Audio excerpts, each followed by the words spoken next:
bude zas dneska den.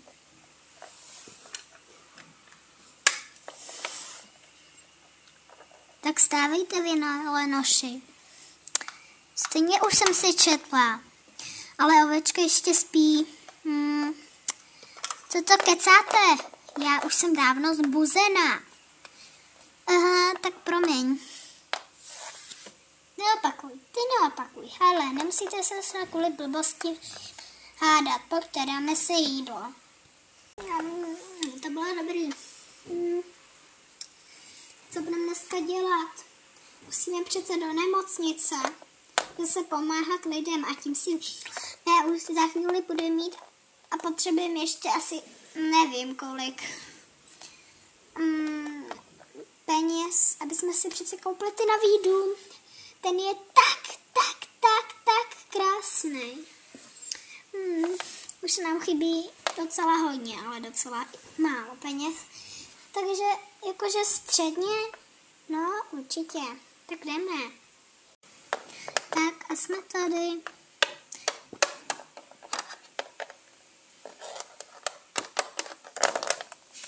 Ej.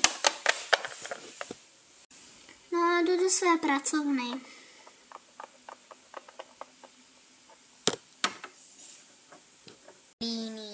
Líní lenoši.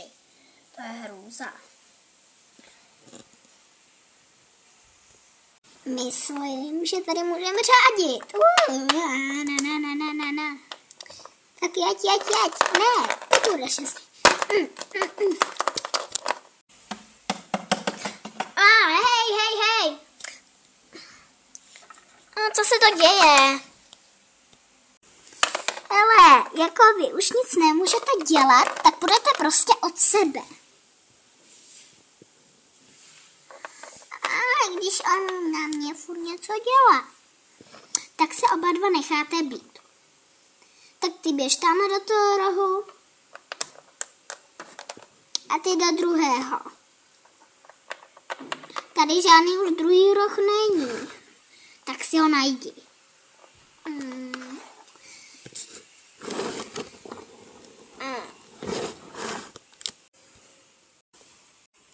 A takhle budete stát.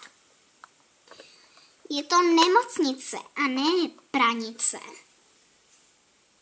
Prostě hrůza. Pomocte. Pane Bože. Pomoc. Co je? Pane, jste v pořádku? Nemůžu ničím hýbat. Pomocte. Prosím, nestýjte v rohu. Dejte ho na postelu. Jdu si prostě věci.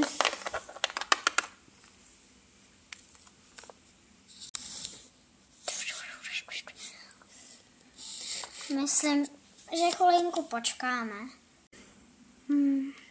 Snad ten pán bude v pořádku.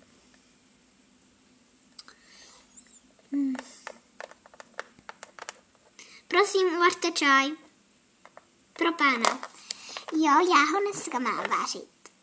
Umím dobře vařit čaj. Žalba. Cože? Jako to není pravda. Běž ho raději udělat, ty pane chytrý. Tak, po 2 dnech. Pane, myslím, že už jste v Děkuji vám moc krát. Tady máte 2000. Ne, to si nechte. Tolik nepotřebujeme. Ale já mám hodně věcí.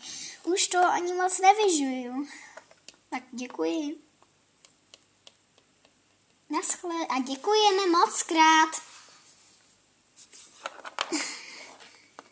Hele, 2000. A to nás bylo do toho nového domu. Cože, si děláte prču? Máme nový dům.